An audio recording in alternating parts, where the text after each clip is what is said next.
नमस्कार दोस्तों, स्वागत है आपका आपके अपने चैनल टीम शिक्षा में। मैं आपका मित्र आपका हार्दिक अभिनंदन करता हूं।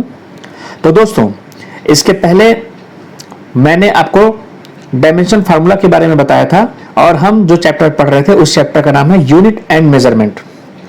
तो यूनिट और मेजरमेंट की बेसिक जो चीजें थी मैंने आपको बता दी थी। मैं आपको डायमेंशन फार्मूला पढ़ा रहा था और फोर्थ तक का मैंने डायमेंशन फार्मूला करवा दिया था। तो आज हम उसके आगे और कौन कौन से डायमेंशन फार्मूला पूछे जा सकते हैं उसके बारे में डिस्कस करेंगे। दोस्तों, इस वीडियो को बहुत ध्यान से देखिएगा क्योंकि रेलवे के एग्जाम्स में आजकल डायमेंशन फार्मूला जम के पूछे जा रहे हैं। देखिए, ये कोई बहुत टफ चीज नहीं होती है। जैसे जैसे मैं बताते जाऊंगा आप सुनते जाएंगे, आपका तैयार होते जाएगा। तो ठीक है, चलिए शुरू करते हैं। आज हम शुरुआत करेंगे संवेग से।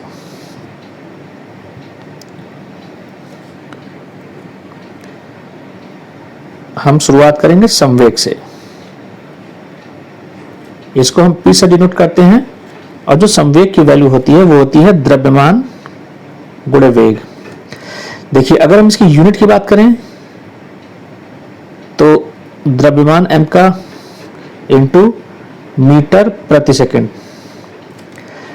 और यहीं पर अगर हम इसका विमीय सूत्र निकालें, मतलब डायमेंशन फार्मूला निकालें, तो द्रव्यमान का हो जाता है m और आपका जो वेलोसिटी होता है उसका होता है L t पर -1। तो जो संवेग का फार्मूला बनता है वो बनता है m L t पे -1। चलिए अगले क्वेश्चन पे चलते हैं। देखिए, संवेग के बाद आता है बहुत ही महत्वपूर्ण है आवेग। आवेग को हम I से डिनोट करते हैं और इसका जो फॉर्मूला होता है वो होता है F इंटू टी, मतलब फोर्स इंटू टाइम। देखिए, फोर्स का आपको पता है डायमेंशन फार्मूला वो होता है M L T पे -2 इंटू टी का आपको पता है होता है T। तो जो हमारा आवेग है इसके लिए जो हम डायमेंशन फार्मूला बनाएंगे M L T पे -1, ये बन जाता है हमारा आवेग का डायमेंशन फार्मूला। देखिए दोस्तों, अगर आप ये सोच रहे हैं कि मैंने फोर्स का डायमेंशन फार्मूला डायरेक्टली कैसे लिख दिया है, तो प्रीवियस वीडियो में मैंने बताया है, आप जाएं और जाके उसको देख लें। चलिए हम नेक्स्ट फार्मूले पर जाते हैं। तो देखिए, जो बेसिक फार्मूले थे मैंने आपको बता दिए। अब हम मैकेनिकल क्वांटिटी के बारे में बात करेंगे। हम बात करेंगे मैकेनिकल क्वांटिटी के बारे में।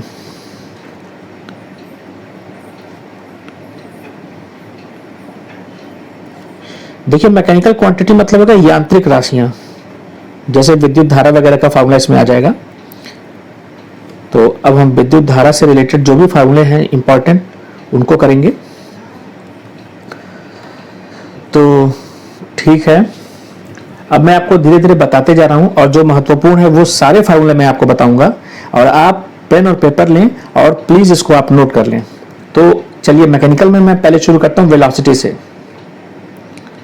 वेग, देखिए वेग का होता है दूरी बटे समय, मतलब distance upon time. Distance upon time मतलब हो गया, इसकी यूनिट निकालेंगे तो मीटर पर सेकेंड।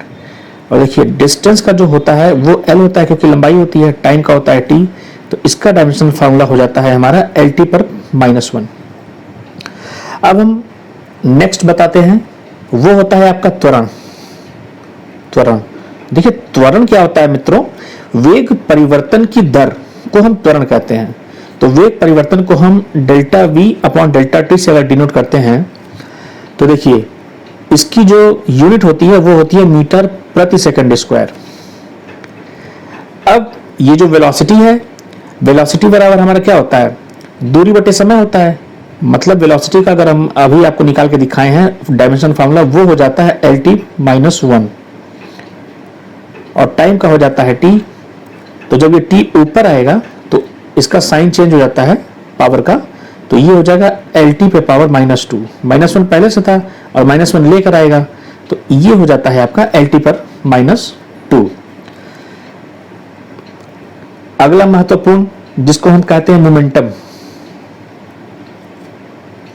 जिसको हम कहते हैं मोमेंटम, संवेग। ये होता है, इसका फॉर्मूला m इंटू वी। अभी मैंने आपको बताया था, फिर से मैं बता देता हूं, क्योंकि ये मैकेनिक्स में आता है, यांत्रिकी में आता है। और m का आपको पता है, m होता है, और वेलोसिटी का lt पर -1। तो इसका जो डायमेंशन फार्मूला बनता है वो बनता है mlt पे -1। ये हो गया हमारा संवेग का। अब चलिए हम बात कर लेते हैं कार्य की, वर्क। देखिए, कार्य मतलब हमको पता है बल गुणे बल की दिशा में विस्थापन, मतलब फोर्स इंटू डी। फोर्स का हमको पता है डायमेंशन फार्मूला। देखिए, पहले हम बात कर लेते हैं कि अगर इसकी यूनिट की बात करें तो आपको पता है कि इसकी जो यूनिट होती है वो जूल होती है, ठीक है। अब डायमेंशन फार्मूला की बात करें तो जो हमारा F होता है उसका डायमेंशन फार्मूला होता है mlt पर -2। और ये आपकी दूरी है, तो दूरी का फिर से हो जाएगा L।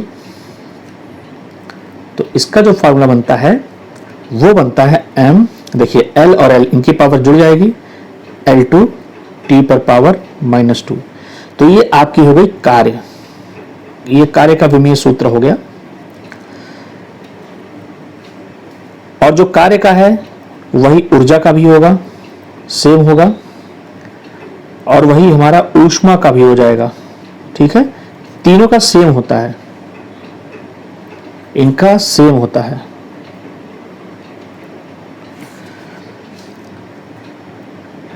इसमें आप कंफ्यूज मत होइएगा। अब हम दोस्तों अब हम आपको बताते हैं पावर का मतलब शक्ति। मेरे ख्याल से 7वां पॉइंट है ये, कोई बात नहीं। पावर, देखिए, पावर या शक्ति, कार्य करने की दर को शक्ति कहते हैं। यानी कि इसका जो फॉर्मूला होगा वो होगा W/T। इसकी जो यूनिट होती है दोस्तों वो होती है वाट। अब सबसे पहले हम इसके डायमेंशन फार्मूला के बारे में बात कर लें। तो देखिए, मैंने अभी कार्य का निकाला था mL2 t पे -2। अभी जस्ट मैंने आपको बताया, आपको याद होगा तो, डिवाइडेड बाई टी। जब ये t ऊपर आएगा तो इसकी पावर चेंज हो जाएगी, मतलब -1 हो जाएगी 1 से। तो mL2 t पे पावर -3। देखिए, ये हो जाता है पावर का। अच्छा, एक एडिशनल इंफॉर्मेशन मैं आपको बता देता हूं। देखिए, जो पावर है उसकी एक यूनिट और होती है, वो होती है HP, हार्स पावर, अश्वशक्ति जिसको आप कहते हैं। और 1 HP इज इक्वल टू होता है 746 वाट। देखिए, ये भी पूछा जाता है, अश्वशक्ति या हॉर्स पावर भी शक्ति का मात्रक है। तो चलिए हम अगले टॉपिक पे चलते हैं। तो आइए अब हम स्पेसिफिक हीट कांस्टेंट का डायमेंशन फार्मूला देखते हैं। इसको हम कहते हैं विशिष्ट ऊष्मा नियतांक। देखिए, जो फॉर्मूला इसका होता है Q is equal to mc delta T। जो हमारा C है यही हमारा कांस्टेंट है, ये हमारा m है, ये हमारा द्रव्यमान है, और ये हमारा टेम्परेचर डिफरेंस है, ठीक है। तो चलिए करते हैं।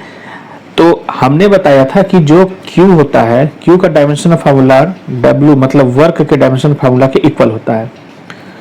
तो ये हो जाएगा हमारा m L2 t की पावर -2। तो हमने लिखा था कि Q is equal to mc delta T। तो अब Q की वैल्यू आप रख दीजिए m L2 t की power -2 is equal to capital M। देखिए, C का तो आपको निकालना ही है, और डेल्टा T का हम लग देंगे थीटा। देखिए, M से M कट गया, ठीक है।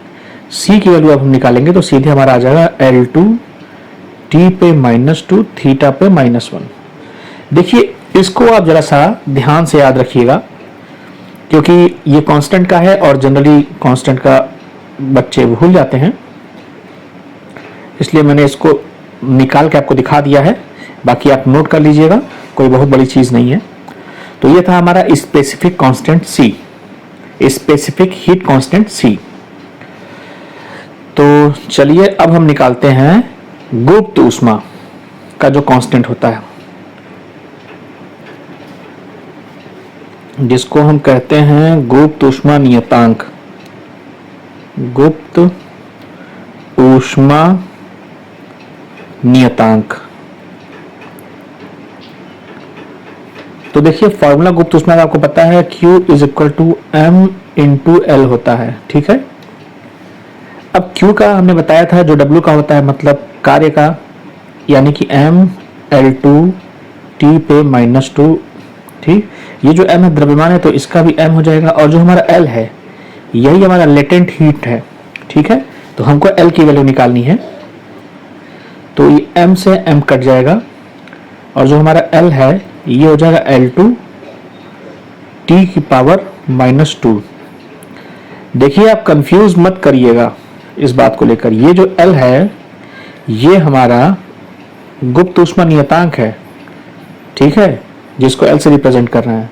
और जो ये L होता है ये डिस्टेंस के लिए इस्तेमाल किया जाता है। डिस्टेंस का या लंबाई का जो डायमेंशन फार्मूला होता है वो L होता है। तो ये था हमारा गुप्त ऊष्मा नियतांक। अब कुछ और महत्वपूर्ण नियतांक हैं, जैसे कि मैंने आपको अपने क्वेश्चन सीरीज में भी बताया था। जब आप मेरी क्वेश्चन सीरीज जाके देखेंगे तो वहां पे इस नियतांक के बारे में मैंने बहुत ज्यादा चर्चा की है, जिसको हम कहते हैं दाब, प्रेशर, ठीक है। इसी को हम कहते हैं स्ट्रेस, तनाव। दोनों का सेम होता है F/A। A हमारा क्या है? A हमारा होता है क्षेत्रफल, और ये हमारा क्या है? बल। ये बड़ी सामान्य सी बात है जो आपको पता है। तो आपको पता है कि F का होता है MLT पे -2 और एरिया का होता है L2। अब हम निकालेंगे तो ये हो जाएगा M L पे -1 T पे -2। ये डायमेंशन फार्मूला हमारा दाब का आ गया। अब चलिए हम निकालते हैं यंग मॉडुलस कह लीजिए, बल्क मॉडुलस कह लीजिए, या वॉल्यूम मॉडुलस कह लीजिए, तीनों का सेम ही होता है। मैं लिख देता हूं, ये है आपका यंग मॉडुलस, ठीक। इसके बारे में पहले मैं आपको निकाल के दिखा देता हूं। जो आपका यंग मॉडुलस होता है उसका फॉर्मूला होता है F/A L/L0, ठीक है। तो देखिए ये L और L0 ये दोनों आपस में कट जाएंगे, तो जो इसका फॉर्मूला आएगा वो दाब के फॉर्मूले के बराबर आ जाएगा, मतलब MLT पे -2 अपॉन यहाँ पे L2 हो जाएगा, क्योंकि एरिया है ना। तो एरिया मतलब होता है लेंथ इंटू ब्रेथ, लंबाई गुणे चौड़ाई। लंबाई का भी L होता है, चौड़ाई का भी L होता है। तो इसका डायमेंशन फॉर्मूला L2 होता है, जो कि मैंने यहाँ लिखा है। ये हो गया ML पे -1 T पे -2। देखिए ये जो हमारा यंग मॉडुलस है वही हमारा सेम होता है यंग मॉडुलस, ठीक है। यंग मॉडुलस ये बराबर हो जाएगा बल्क मॉडुलस के। बल्क मॉडुलस का जो डायमेंशन फार्मूला होता है और जो यंग मॉडुलस का डायमेंशन फार्मूला होता है, और जो वॉल्यूम मॉडुलस का डायमेंशन फार्मूला होता है, ठीक है। वॉल्यूम मॉडुलस, इन तीनों का dimension formula will be same. और मैंने आपको अभी यंग मॉडुलस का निकाल के दिखाया है, तो सेम डायमेंशन फार्मूला होता है, ठीक है। चलिए अब हम निकालते हैं घनत्व का।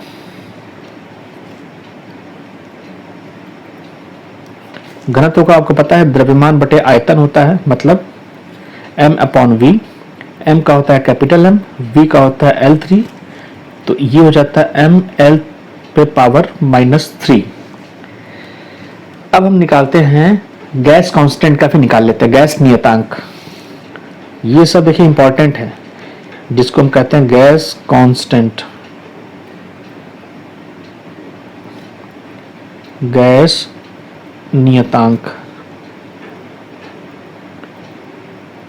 गैस नियतांक। तो देखिए गैस इक्वेशन आपको पता होता है कि PV is equal to nRT होता है, ठीक। और जो आपका nRT और ये जो आपका R है, इसी को हम कहते हैं गैस कांस्टेंट, ठीक है। ये जो आपका N होता है, इसका मतलब होता है मोल। तो ठीक है, चलिए हम अब निकालते हैं। तो प्रेशर और वॉल्यूम देखिए, PV is equal to nRT। R की तो आपको वैल्यू ही निकालनी है,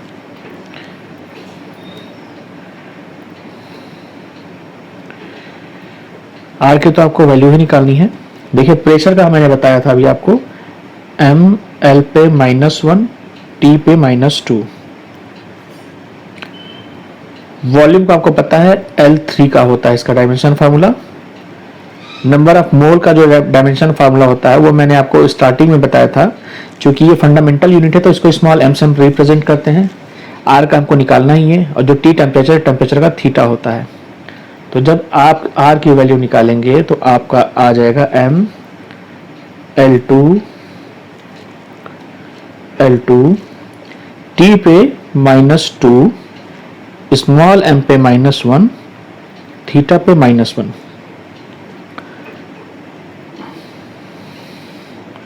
तो ये आपके गैस कांस्टेंट का डायमेंशन फार्मूला आ गया।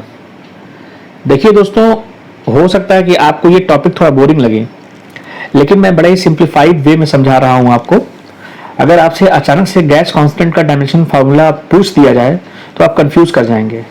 तो प्लीज, जैसा मैंने आपको बताया है, आप इस वीडियो को एक बार देखिए, इस वीडियो को 2 बार देखिए, लेकिन जितना डायमेंशन फार्मूला मैं आपको बता रहा हूं या पढ़ा रहा हूं, उसको आप लर्न कर लें तो आगे आपके बहुत काम आएगा।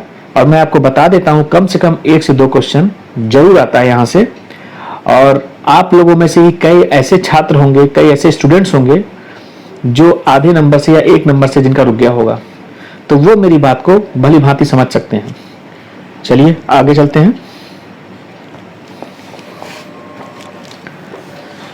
तो अब हम पढ़ेंगे इलेक्ट्रिक क्वांटिटी के बारे में, ठीक है। हम पढ़ेंगे इलेक्ट्रिक क्वांटिटी के बारे में, लेकिन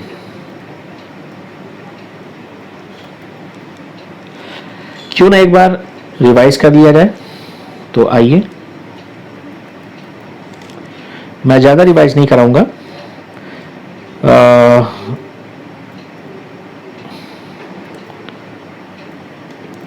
चलिए, आज हमने शुरुआत की थी संवेग से। तो एक बार इसलिए मैं आपका रिवीजन अभी करा दे रहा हूं कि आपको कुछ डायमेंशन फार्मूले ज्यादातर अभी याद हो जाएंगे। जैसे संवेग को हम P से डिनोट करते हैं, और जो इसका फार्मूला होता है वो होता है m/v, ठीक है। तो इसकी यूनिट निकालनी है। तो देखिए, m का हो जाता है द्रव्यमान और v का हो जाता है मीटर प्रति सेकंड। m का जो है डायमेंशन फार्मूला वो होता है कैपिटल M, और मीटर प्रति सेकंड हो जाता है LT पर -1। तो ये फार्मूला हो गया mLT पर -1। आवेग, जिसको इंग्लिश में कहते हैं हम इंपल्स, इसका जो फॉर्मूला होता है वो होता है फोर्स इंटू टी, बल गुणे समय। तो अब इसका अगर यूनिट निकालें, देखिए यूनिट आप अपने आप निकाल सकते हैं। आप थोड़ा सा मैथमेटिक्स लगाइए। तो F का होता है न्यूटन और T का होता है सेकंड, तो न्यूटन सेकंड इसकी यूनिट हो जाती है, ठीक है। पूछता है इंपल्स की यूनिट क्या होती है, तो न्यूटन सेकंड हो जाएगी। अब जो हमारा F होता है उसका डायमेंशन फार्मूला होता है mLT पे -2, और जो हमारा टाइम होता है उसका होता है कैपिटल T। इसको हमने सॉल्व किया mLT पे -1। अब ये मैकेनिकल क्वांटिटी, मतलब जब आप मैकेनिक्स या यांत्रिकी पढ़ेंगे जिसमें टेंशन फोर्स आता है और जिसमें वेलोसिटी होती है, डिस्प्लेसमेंट होता है, डिस्टेंस होता है, इन सब के बारे में हम बात करते हैं। तो सबसे पहले हमने इसके बारे में पढ़ा वेग। वेग बराबर क्या होता है? दूरी बटे समय। इसका जो यूनिट हो गया मीटर प्रति सेकंड। दूरी का डायमेंशन फार्मूला होता है एल और टाइम का होता है टी, तो एल टी पर -1। फिर हमने पढ़ा त्वरण, वेग परिवर्तन की दर dv अपॉन dt। इसका जो यूनिट होता है वो होता है मीटर प्रति सेकंड स्क्वायर। अब जो वेग है, वेग का हमने निकाला था, देखिए वेलोसिटी इज इक्वल टू क्या होता है? d अपॉन टी, दूरी बटे समय, दूरी का l, समय का t, तो ये आ जाता है एल टी पर -1। ठीक, तो वही सीधे मैंने यहाँ पर एल टी पर -1 और टाइम का t लिख दिया, तो यहाँ पर एल टी पर -2 आ गया। फिर मैंने बताया आपको संवेग का m इंटू वी, और m का जो हो जाता है कैपिटल M, और ये जो आपका वेलोसिटी है इसका हो जाता है एल टी पर -1। इन दोनों का जब मल्टीप्लाई करेंगे तो एम एल टी पर -1 आ जाता है। कार्य, देखिए कार्य इसलिए भी महत्वपूर्ण हो जाता है कि जो कार्य का डायमेंशन फार्मूला है वही ऊर्जा का हो जाता है और वही ऊष्मा का हो जाता है, और इसी का प्रयोग मैंने अभी आगे किया है। देखिए कार्य बराबर क्या होता है? F इंटू डी, बल गुणे दूरी। इसका जो यूनिट होता है वो जूल होता है। अब देखिए फोर्स का होता है आपका एम एल टी पर -2, और जो डिस्टेंस है उसका होता है आपका L, और इन दोनों का मल्टीप्लाई कर देंगे तो एम एल टू और टी पर -2, ये डायमेंशन फार्मूला हो जाता है कार्य का। अब हम पढ़े शक्ति के बारे में। सबसे पहले कार्य करने की दर, इसका मात्रक वाट होता है। इसका एक और मात्रक हम प्रयोग करते हैं एचपी, जिसको हम कहते हैं अश्व शक्ति। अश्व शक्ति, ठीक है, एचपी मतलब होता है अश्व शक्ति। और एक एचपी बराबर क्या होता है आपका? एक एचपी बराबर होता है 746 वाट। ठीक है, अब देखिए हमने W/T किया। W का डायमेंशन फार्मूला जस्ट अभी आपको बताया है, ml2 t पर -2, और t का होता है t। तो जब t ऊपर आता है तो इसकी पावर चेंज होगी, t की पावर -1 हो जाएगी। -1 और -2 को जब हम ऐड करेंगे तो -3 हो जाएगा, तो ml2 t पर -3 हो जाएगा। स्पेसिफिक हीट कांस्टेंट, जिसको विशिष्ट ऊष्मा नियतांक कहते हैं, इसका फार्मूला होता है Q is equal to mc delta T. ठीक है, आपको डेल्टा टी मैंने डिफाइन कर दिया, टेम्परेचर है। जो C है वही हमारा कांस्टेंट है और m हमारा द्रव्यमान है। देखिए इसमें हमने ये बताया है कि जो ऊष्मा है उसका डायमेंशन फार्मूला कार्य के बराबर होगा, मतलब ml2 t पर -2 हो जाएगा। अब वही वैल्यू आप यहाँ पर पुट कर दीजिए, m का कैपिटल M हो जाएगा, डेल्टा t का थीटा हो जाएगा। आप सॉल्व करेंगे तो L2 t पर -2, थीटा पर -1, ये आपका आ गया स्पेसिफिक हीट कांस्टेंट का डायमेंशन फार्मूला। फिर हमने पढ़ा गुप्त ऊष्मा नियतांक। आपको पता है Q बराबर m इंटू L होता है। जो L होता है इसी को हम कहते हैं लेटेंट हीट। लेटेंट हीट, ठीक। अब फिर से Q का जो है वो W का हो जाता है, डायमेंशन फार्मूला ml2 t पर -2, और यहाँ पर m इंटू L, L का ही निकलना था, L2 t पर -2। स्ट्रेस F/A, और इसका जो यूनिट होता है वो होता है आपका न्यूटन पर मीटर स्क्वायर कह लीजिए, या इसी को आप पास्कल कह लीजिए, ठीक है। और इसका डायमेंशन फार्मूला निकालेंगे तो जो F होता है, F का डायमेंशन फार्मूला होता है m इंटू A, ठीक है, m LT पर -2, m LT पर -2, और नीचे हो जाएगा आपका एरिया का L2, तो ये हो जाएगा m L पर -1 T पर -2। यंग मॉडुलस, उसका जो फार्मूला होता है F/A into L upon L0 होता है। तो L अपॉन L0 का जो बीमा है या डायमेंशन फार्मूला है वो आपस में कैंसिल हो जाएगा, तो इसका दाब के बराबर हो जाएगा। मतलब जो अभी हम प्रेशर का डायमेंशन फार्मूला निकालें वही यंग मॉडुलस का हो गया, ठीक है। देखिए फोर्स का हो जाता है आपका ml t पर -2, एरिया का हो जाता है L2, सॉल्व करेंगे ml पे -1 t पे -2। लेकिन महत्वपूर्ण बात यह है, जो यंग मॉडुलस का डायमेंशन फार्मूला होता है वही बल्क मॉडुलस का होता है और वही वॉल्यूम मॉडुलस का होता है। ये चीज आप ध्यान रखिएगा, इसके लिए आपको अलग से निकालने की जरूरत नहीं है। घनत्व सबसे आसान है, द्रव्यमान बटे आयतन, ठीक है, और द्रव्यमान का होता है कैपिटल M और L का होता है, वॉल्यूम का होता है L पे 3, तो ml पे -3। गैस कांस्टेंट, ये इंपॉर्टेंट था। देखिए गैस कांस्टेंट पूछता है PV is equal to nRT, जहां पे R आपका जो है वो गैस कांस्टेंट होता है। तो फिर ये आपको पता है ये प्रेशर है, प्रेशर का mL पे -1 T पर -2 होता है। वॉल्यूम का आपका पता है, वॉल्यूम का आपका पता है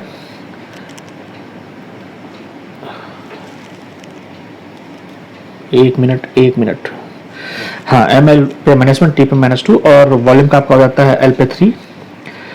और ये आपका जो N है, N का हो जाता है M, क्योंकि N होता है मोल, और मोल का जो डायमेंशन फार्मूला होता है वो होता है स्मॉल m। R की वैल्यू निकालनी है, और जो T है हमारा टेम्परेचर है, इसको हम थीटा से रिप्रेजेंट कर देते हैं। तो जब आप इसको सॉल्व करेंगे तो mL2 T पे -2, M पे -1, थीटा पे -1। देखिए हो सकता है थोड़ा सा आपको बोरिंग लगे, लेकिन आप इसको करिए जरूर, क्योंकि यहां से क्वेश्चन आना ही आना है। अब आइए हम इलेक्ट्रिक क्वांटिटी के बारे में पढ़ते हैं। सबसे पहले हमारा इसमें आ जाता है करंट I। ठीक, I इज इक्वल टू क्या होता है Q/T। इसका जो यूनिट होता है वो होता है एम्पियर। ठीक, और इसका जो डायमेंशन फार्मूला होता है उसको हम I से ही रिप्रेजेंट कर देते हैं। इसका जो डायमेंशन फार्मूला होता है उसको हम I से रिप्रेजेंट कर देते हैं। ठीक है, अब हम चलते हैं, इसका अगला आता है आपका आवेश, जिसको इंग्लिश में कहते हैं चार्ज, हिंदी में कहते हैं आवेश।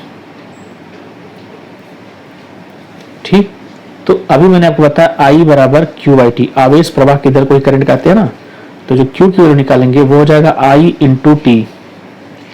ठीक, I का डायमेंशन फार्मूला मैंने बताया I ही होता है, और T का T होता है, तो इसका जो डायमेंशन फार्मूला निकलेगा वो हो जाएगा I इंटू T। ये इसका डायमेंशन फार्मूला हो गया। अब हम बात कर लेते हैं वोल्टेज की। Voltage V। ठीक, अब देखिए V क्या होता है, W/Q। मतलब क्या होता है कि अनंत से किसी पॉइंट पे किसी चार्ज को लाने के लिए जितना काम करना पड़ता है उसको ही हम वोल्ट कहते हैं या विभव कहते हैं। तो देखिए W का मैंने आपको बताया था mLT पे -2 इंटू L। ठीक है, अरे इंटू L का मतलब L2 को मैंने mLT पे -2 इंटू L लिख दिया, तो बात वही हो गई। और Q का भी हमने निकाला है I इंटू T। ठीक, इसको जब आप सॉल्व करेंगे तो आ जाएगा m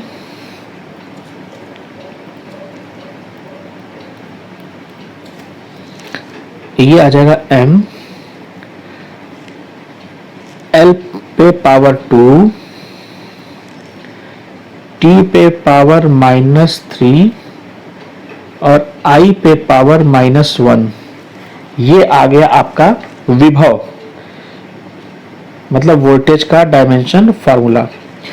देखिए घबराने की कोई जरूरत नहीं है, ये आपका हो गया वर्क का फार्मूला mL2 T पे -2। Q का हमने IT निकाला था, जस्ट मैथमेटिक्स की तरह आप सॉल्व कर दीजिए, आपका डायमेंशन फार्मूला आ जाएगा। आपको रटने की जरूरत नहीं है, इसीलिए मैं आपको निकाल के दिखा रहा हूं। इन केस अगर आप भूल जाते हैं तो आपको निकालने में ज्यादा से ज्यादा 5 सेकंड लगेगा। अगर आपको फार्मूला पता है और अगर आपको बेसिक डायमेंशन फार्मूला पता है, कोई प्रॉब्लम नहीं होने वाली है। चलिए अब हम निकालते हैं इलेक्ट्रिक परमिटिविटी। इलेक्ट्रिक परमिटिविटी जिसको हम प्रदर्शित करते हैं एप्सिलॉन नॉट से। देखिए हमको पता है कूलॉम लॉ क्या कहता है कि अगर दो चार्ज हैं तो उनके बीच जो लगने वाला बल है वो चार्ज के गुणनफल के बराबर उनके बीच की दूरी के व्युत्क्रमानुपाती होता है। और यहाँ पर जो एक कांस्टेंट आता है उसको हम कहते हैं 1/4 पाई एप्सिलॉन नॉट। इसी को कहते हैं इलेक्ट्रिक परमिटिविटी, और हमको एप्सिलॉन नॉट का ही फार्मूला निकालना है। तो ठीक है, आइए अगर हम एप्सिलॉन नॉट की वैल्यू निकालेंगे उसी फार्मूले से तो आ जाएगा 1/f Q1 Q2 upon R²। देखिए बहुत आसान है, आपको बिल्कुल भी टेंशन नहीं लेनी है। देखिए आपको पता है कि हमने अभी चार्ज का बताया था I इंटू टी, ठीक है। तो यहां पर Q1 Q2 है तो इनका स्क्वायर हो जाएगा, मतलब I2 टी पे 2,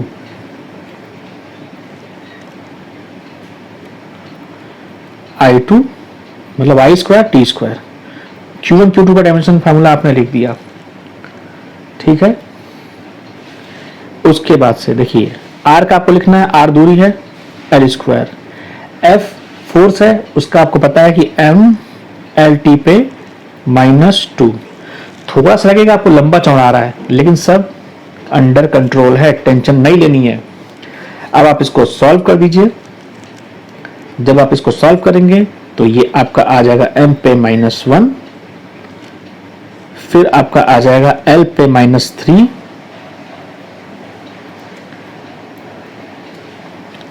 L पे -3, T पे पावर 4, T पे पावर 4 और I पे 2। तो ये हो जाता है हमारा इलेक्ट्रिक परमिटिविटी का डायमेंशन फार्मूला। देखिए इसी को आपने सॉल्व कर दिया है, इसी को आपने सॉल्व कर दिया है, इसी को आपने सॉल्व कर दिया है और कुछ नहीं किया है, और ये डायमेंशन फार्मूला आ गया है। तो ये था हमारा जो भी इलेक्ट्रिक करंट से रिलेटेड जो इंपॉर्टेंट क्वांटिटी थी उसका मैंने बता दिया है। अब हम चलते हैं एंगुलर मोशंस की बात कर लेते हैं। कुछ फार्मूले बचे रह गए हैं जो मैं सोच रहा हूं कि आपको कंप्लीट करवा दूं। तो चलिए अब हम करते हैं एंगुलर मोशन। एंगुलर मोशन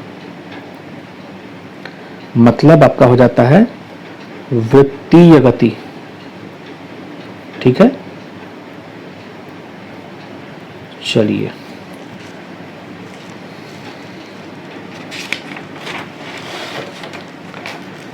तो सबसे पहले चलिए हम एंगल का निकाल लेते हैं। पहले नंबर पे हम एंगल कह लीजिए या तो कोण कह लीजिए, ठीक है। इसका जो फॉर्मूला होता है हिंदी में कहेंगे तो होता है चाप बटे त्रिज्या, ठीक है।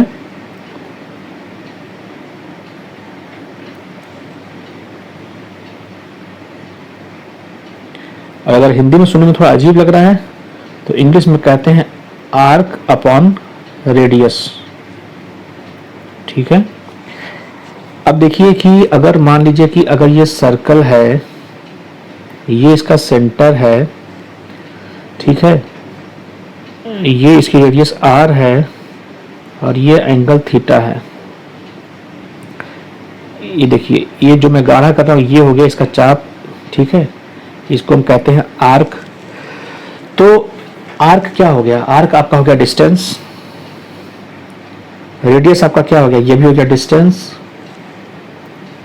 ये भी हो गया डिस्टेंस, ये कैंसिल हो गया, 1 आ गया, मतलब विमाहीन होता है। कोण हमारा क्या होता है? ये कह लीजिए विमाहीन होता है, विमाहीन होता है, ठीक है। कई बार पूछता है कि निम्न में से कौन सी राशि विमाहीन है। तो जहां पे रेशियो होता है, जरूरी नहीं है कि हर रेशियो, लेकिन जहां तक रेशियो होता है, रेशियो आपस में कट जाता है और वहां पर डायमेंशन फार्मूला जो होता है विमाहीन हो जाता है। चलिए हम अगला टॉपिक बताते हैं आपको, एंगुलर वेलोसिटी के बारे में बात कर ले। एंगुलर वेलोसिटी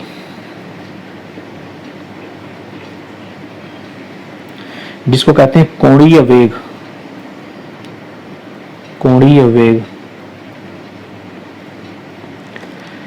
इसको हम रिप्रेजेंट करते हैं ओमेगा से। और ये हमारा जो होता है कोणीय विस्थापन, कोणीय विस्थापन या एंगुलर डिस्प्लेसमेंट अपॉन टाइम, मतलब समय। कोणीय विस्थापन को हम रिप्रेजेंट करते हैं थीटा से, समय को करते हैं टी से।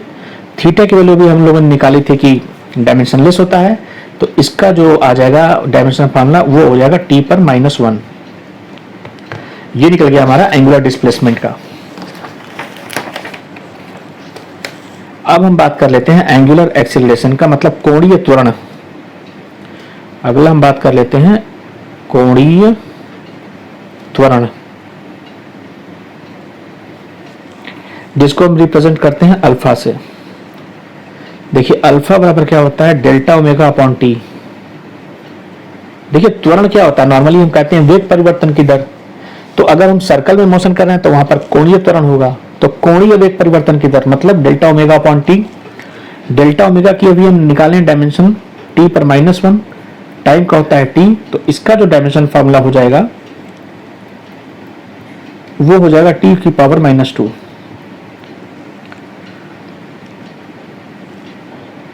तो ये कुछ महत्वपूर्ण फॉर्मूले थे जो मैंने आपको बताए, और एक और रह गया है, मैं आपको बता देता हूं, जिसको कहते हैं एंगुलर मोमेंटम, कोणीय संवेग। कोणीय संवेग, कोणीय संवेग क्या होता है, उसको हम L से रिप्रेजेंट करते हैं, R इंटू पी। ये जो P है हमारा लीनियर मोमेंटम है, रेखीय संवेग है, ठीक है। और जो हमारी R है ये डिस्टेंस है, ठीक है। ये हमारा क्या है, लीनियर मोमेंटम है, लीनियर मोमेंटम है, ठीक। तो अब बात कर लेते हैं। देखिए L की तो वैल्यू हमको निकालनी ही है, जिसको हम कोणीय संवेग कह रहे हैं। जो डिस्टेंस होती है उसका जो डायमेंशन फार्मूला होता है वो L हो जाता है। संवेग का हमने पढ़ा है m इंटू वी से, वो होता है m एल टी की पावर -1। तो ये हमारा आ जाता है m L2 t की पावर -1।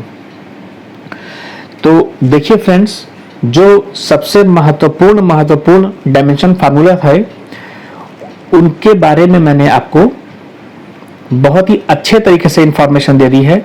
मैंने सबका फार्मूला बता दिया है, निकालने का तरीका बता दिया है, और जितने भी बेसिक कंसेप्ट हैं डायमेंशन फार्मूला निकालने के, उन सब के बारे में मैंने चर्चा कर दी है।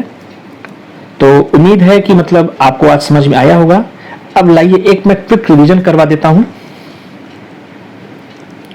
आप लोगों का। हम बात कर लेते हैं इलेक्ट्रिक क्वांटिटी से। चलिए, सबसे पहले हमने निकाला करंट का। करंट क्या होता है, आवेश प्रवाह की दर Q/T। इसका जो मात्रक का होता है एम्पियर होता है। तो अब देखिए इसका जो डायमेंशन फार्मूला होता है, ये फंडामेंटल यूनिट है, इसलिए हमने सीधे इसका डायमेंशन फार्मूला I लिख दिया है, वो आप रख लीजिएगा। कहीं कहीं I लिखता है, कहीं कहीं A भी लिख देता है, एम्पियर का A भी ले लेता है, तो दोनों में से कुछ भी हो सकता है, कंफ्यूज मत कीजिएगा। फिर मैंने बताया चार्ज के बारे में, तो ये फार्मूला ही होता है I = Q/T। तो Q = कितना हो जाएगा, IT आ जाएगा। I का तो सीधे I होता है और T का T, तो इसका निकल गया IT। तो चलिए अब अगले पे चलते हैं। ये हमारा हो गया वोल्टेज। वोल्टेज क्या होता है, W/Q। मतलब अनंत से अगर हम किसी आवेश को, इनफाइनाइट से किसी आवेश को हम किसी विद्युत क्षेत्र के अंदर किसी एक बिंदु पर लाने के लिए जो कार्य करते हैं, उसी को हम वोल्टेज या विभव कहते हैं। तो देखिए W का मतलब कार्य का आपको पता है mL2 t पर -2 होता है, और Q का हमने IT निकाला है, तो डायमेंशन फार्मूला mL2 t पर -3 और I पर -1 हो जाएगा। फिर हमने बात की इलेक्ट्रिक परमिटिविटी। तो जो कुलॉम्स लॉ है वो ये कहता है कि दो चार्ज के बीच लगने वाला फोर्स दोनों चार्ज के गुणनफल के अनुक्रमानुपाती और उनकी बीच की दूरी के वर्ग के व्युत्क्रमानुपाती होता है, मतलब इनवर्सली प्रोपोर्शनल होता है। तो F = Q1 Q2 / R², और हमारा जो कांस्टेंट आता है उसको हम कहते हैं 1/4 pi epsilon not. Epsilon not को ही हम कहते हैं इलेक्ट्रिक परमिटिविटी। अब उसी फार्मूले से हमने इसकी वैल्यू निकाली, और देखिए Q1 Q2 Q = IT इसका डायमेंशन फार्मूला होता है, तो ऑटोमेटिक ऊपर I² T² आ गया। F का आपको पता है, हमारा जो F होता है वो होता है हमारा mL2 t पर -2, और जो हमारी दूरी होती है वो होती है L/2। अब इसको सॉल्व किए तो m पे -1, l पे -3, t पे 4, I2।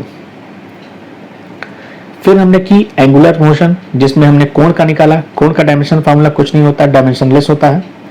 फिर हमने एंगुलर वेलोसिटी की बात की। एंगुलर वेलोसिटी और कुछ नहीं होती है, कोणीय विस्थापन बटे समय। जो थीटा है वो एंगल है, तो इसकी कोई भी मान नहीं होती, तो t पर -1 हो गया। फिर हमने बात की कोणीय त्वरण की। जैसे हमारा रेखीय त्वरण होता है वेग परिवर्तन की दर, वैसे ही हमारा कोणीय त्वरण होता है कोणीय वेग परिवर्तन की दर। तो डेल्टा ओमेगा की वैल्यू हम निकाले थे t पर -1, और t का हमको पता है डायमेंशन फार्मूला t होता है, तो ये t पर -2 हो जाएगा। लास्ट में हमने बात की कोणीय संवेग की, जिसको हम कहते हैं एंगुलर मोमेंटम। इसका जो फार्मूला होता है वो होता है r इंटू पी। r हमारी डिस्टेंस होती है, p हमारा लीनियर मोमेंटम होता है। आप सीधे सीधे देखिए, r का हो जाएगा कैपिटल L और लीनियर मोमेंटम का m l t पे -1। सॉल्व करेंगे तो m l2 t पर -1 हो जाता है। तो दोस्तों, मैंने आपका क्विक रिवीजन भी करवा दिया है। अब डायमेंशन फार्मूला से संबंधित कोई भी प्रश्न आए तो आप आसानी से कर सकते हैं, ऐसी मैं आप लोगों से उम्मीद करता हूं। अगर आप लोगों को इसमें कोई चीज टफ लगी हो तो वीडियो को एक बार नहीं कई बार देख लीजिए। इसमें वीडियो देखने की कोई मतलब रेस्ट्रिक्शंस नहीं है। तो ये था हमारा आज का पार्ट, जिसमें मैंने एक तरीके से यूनिट और मेजरमेंट से संबंधित जितने भी तथ्य थे उन तथ्यों के बारे में जानकारी दी। अब मैं अगले पार्ट में आऊंगा और आपको ये बताऊंगा कि हम किस चीज से किस चीज को मेजर करते हैं। जैसे अगर हम बात करें पायरोमीटर से क्या मेजर करते हैं, या अगर हम बात करें स्पीडोमीटर से हम क्या मेजर करते हैं, या ओडोमीटर से क्या मेजर करते हैं। तो ऐसे कुछ महत्वपूर्ण मेजरमेंट वाले इंस्ट्रूमेंट हैं जिनके बारे में मैं आपको जानकारी दूंगा। तो फिलहाल आज के लिए इतना ही, और उम्मीद करता हूं कि आज की क्लास भी आपको पसंद आई होगी। तो आप इस क्लास को देखें, इसको समझें और वीडियो को सब्सक्राइब करें, लाइक करें और शेयर करें। Thank you my friends.